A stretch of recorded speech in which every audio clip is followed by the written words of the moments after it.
Voilà comme ça se passe. Et ça fait 12 ans que j'essaie de tout récupérer. Pendant ce temps, on fait des transactions immobilières. Il y a tout le détail dans le dossier. Donc aujourd'hui, j'enquête, je découvre tous les documents au fur et à mesure. Et donc c'est pour ça que j'ai assigné ces personnes. J'ai assigné un minimum, parce que j'ai pas les moyens d'en assigner plus. Je vous le dis. La défense, vous souhaitez faire des observations sur la question de la consignation, s'il vous plaît? Oui, deux mots, Monsieur le Président, dans l'intérêt de Monsieur Amourou, qui est le premier cité par Monsieur Forné. Il y a une décision qui a été rendue par le bureau d'aide juridictionnelle qui refuse à Monsieur Forné le bénéfice de l'aide juridictionnelle. Cette décision, je crois, d'après ce que j'ai compris, été frappée d'un recours de la part de M. Forné qui n'a pas abouti. Aujourd'hui, il est donc établi que M. Forné ne peut pas bénéficier de l'aide juridictionnelle.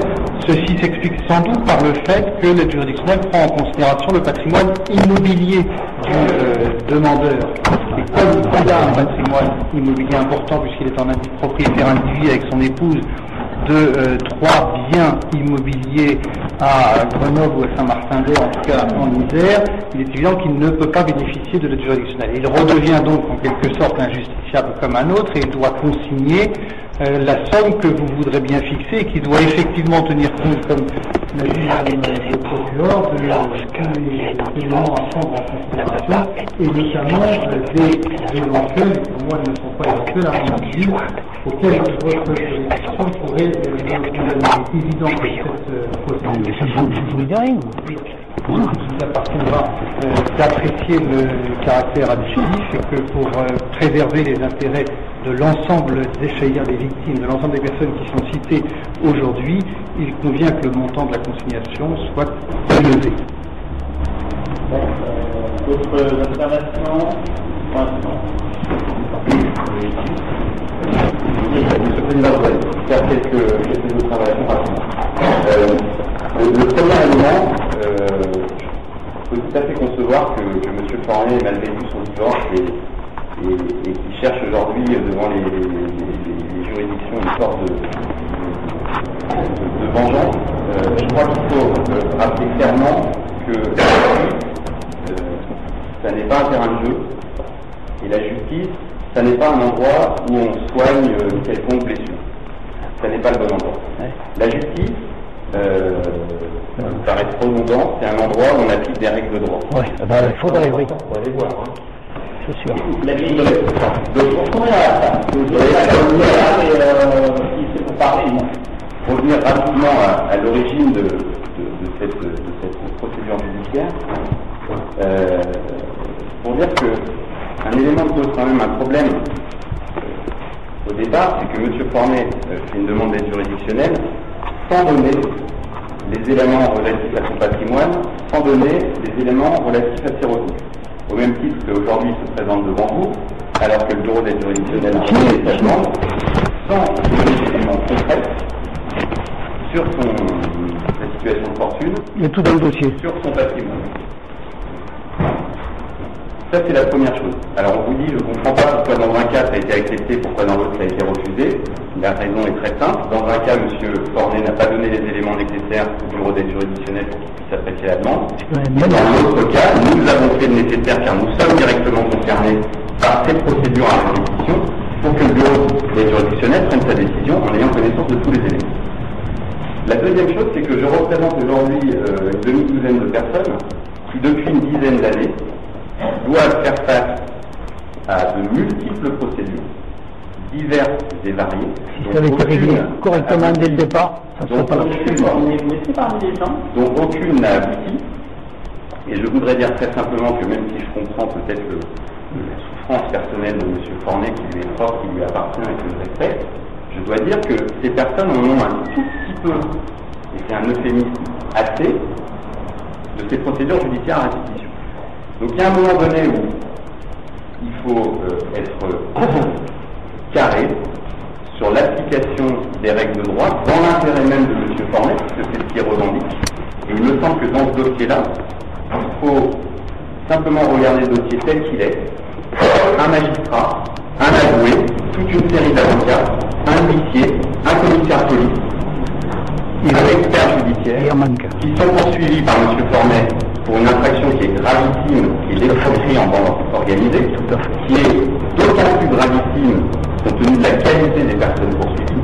Et quand vous lisez, sans aborder du tout le fond du dossier, les terminologies qui sont employées, la façon de décrire l'intervention notamment, je pense au juge Complaine, qui sont tout simplement diffamatoires, outranciers, orduriers, je crois qu'il faut le dire simplement. C'est son opinion, elle est probablement... Ce gars-là a rien à faire de la réalité des choses, c'est que vous avez sur votre bureau une citation qui est parfaitement scandaleuse. Et je ne parle pas du côté bien fondé ou mal fondé, puisque ça fait... Donc aujourd'hui, vous avez ça sur votre bureau, vous avez un monsieur dont on sait qu'il vous avez un monsieur qui fait des fausses déclarations, en tout cas des omissions sur son patrimoine pour pouvoir faire tout ça, pardonnez-moi l'expression, gratos, disant que la justice fonctionne à plein tube pour les recours divers et variés de M. Fornet. Et vous avez pour terminer, et là c'est objectivement la citation que vous avez sur votre bureau, une demande qui porte d'une part sur 3 millions d'euros de dommages et intérêts, et d'autre part une demande de consignation, dont je ne sais pas de quoi il s'agit, mais peu importe, de l'ordre de 20 millions d'euros. Bon. Et vous avez en face de vous cette personne, dont on vous a démontré qu'elle avait un patrimoine, et on nous dit, oui mais je comprends pas, je ne peux pas bénéficier de mon patrimoine, ça fait depuis 98 que c'est bloqué, je comprends absolument pas pourquoi je ne peux pas disposer de mon patrimoine. La raison, elle est extrêmement simple, c'est que compte tenu du caractère, c'est même pas procédurier, à ce niveau-là, c'est pour ça qu'on les sanctionne. Tout ça est bloqué, et d'ailleurs, j'ouvre une parenthèse, elle n'est pas représentée, elle n'est pas là, elle n'est même pas citée. Je pense à l'ex-épouse de M. Fornet pour qui tout ça est bloqué aussi. J'imagine que c'est pas complètement de sa faute. Donc devant cette situation-là, je crois que sans faire d'abus de pouvoir, on lit ça dans la citation, sans faire de déni de justice, sans utiliser de grands mots, juste en regardant factuellement ce dossier, on est sur un dossier où des personnes du monde judiciaire, des magistrats sont poursuivis pour une infraction qui est gravissime, qui est aggravée par la qualité des personnes poursuivies. Des montants de dommages et intérêts, si on suit M. Fornet, qui sont extrêmement élevés, ça implique, je pense, de fixer une consignation qui soit à la hauteur de ce qu'est le dossier, tout simplement. L'étape d'après, c'est quoi? Parce qu'on ne va pas passer non plus les 20 prochaines années de nos carrières professionnelles respectives à suivre M. Fornet dans ses pérégrinations judiciaires. La suite, c'est quoi? Tout le monde ici, je pense, sera d'accord pour dire que cette procédure, elle est mal fondée, elle est calomnieuse, elle est diffamatoire. Et qu'aujourd'hui, après 10 ans de procédure où tout le monde se cache un peu derrière son petit doigt, surtout, ne faisons rien à l'égard de M. Fornet parce qu'il est tellement procédurier que le moindre petite procédure qu'on engagerait contre lui, ça va en générer 10 ans. Aujourd'hui, le discours a changé. Ces gens-là, en tout cas les personnes que je représente, vont se défendre sur le fond dans ce dossier-là, dans un deuxième temps, parce qu'elles estiment que c'est clairement outrancier, diffamatoire, calomnieux et scandaleux, vont engager des poursuites à l'encontre de M. Fornet. Donc je vous demande vraiment solennellement de fixer une consignation qui joue son rôle de consignation qui soit destinée à garantir dans un deuxième temps les éventuelles condamnations auxquelles pourraient prétendre des personnes qui sont injustement poursuivies. Je vous remercie. Est-ce que d'autres conseils souhaitent ajouter quelque chose? Donc je peux rajouter un mot, monsieur le président? Monsieur, j'entends bien vous lever la main. Je réitère ce que j'ai dit. Quand l'action politique est pas mise en mouvement, c'est-à-dire changer la situation dans la défense de soi par une mission c'est pas en mouvement. Vous ne pouvez pas vous exprimer dans cette situation.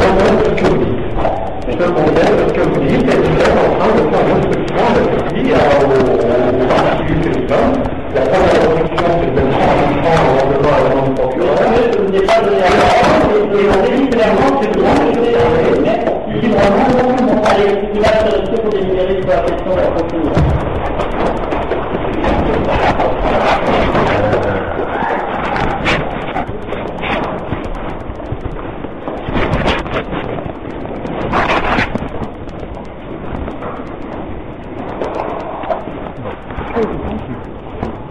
Non, ça j'ai tout ce qu'il faut, on va bien.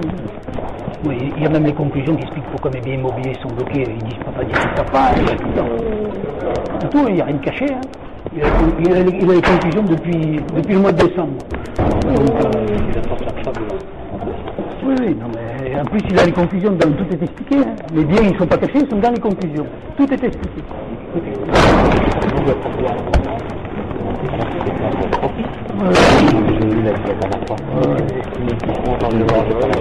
Mais t'as vu comme ils font, tu commences à parler, tu contours.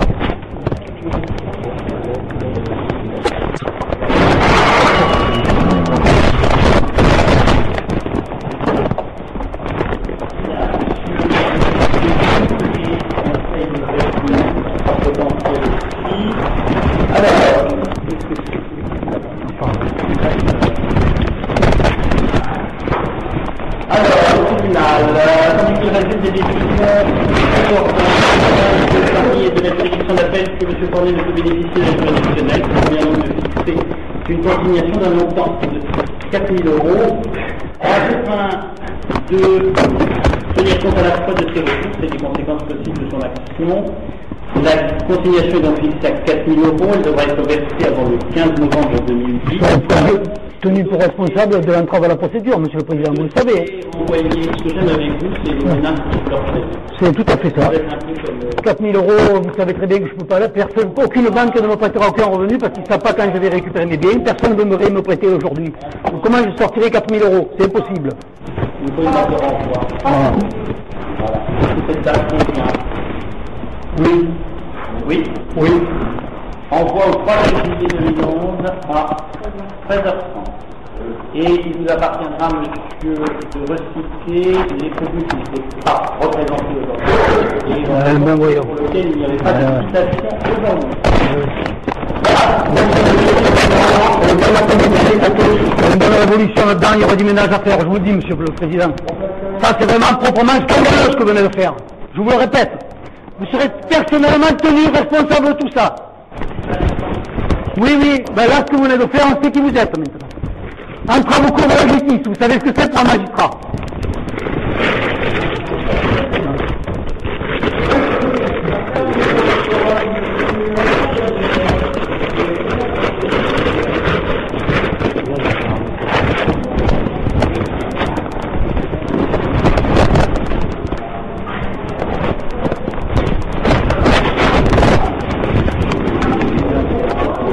Hein?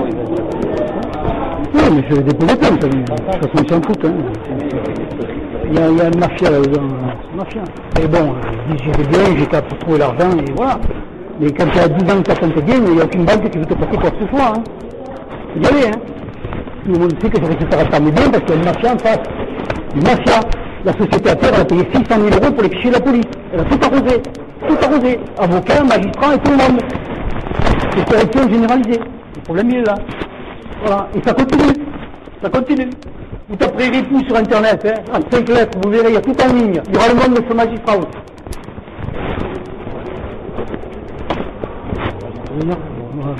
J'imagine moi que j'ai fermé ma gueule. Alors, 4 000 euros, c'est quoi? Kilo. Voilà. Un peu plus, oui. Voilà. C'est tout à fait le terme.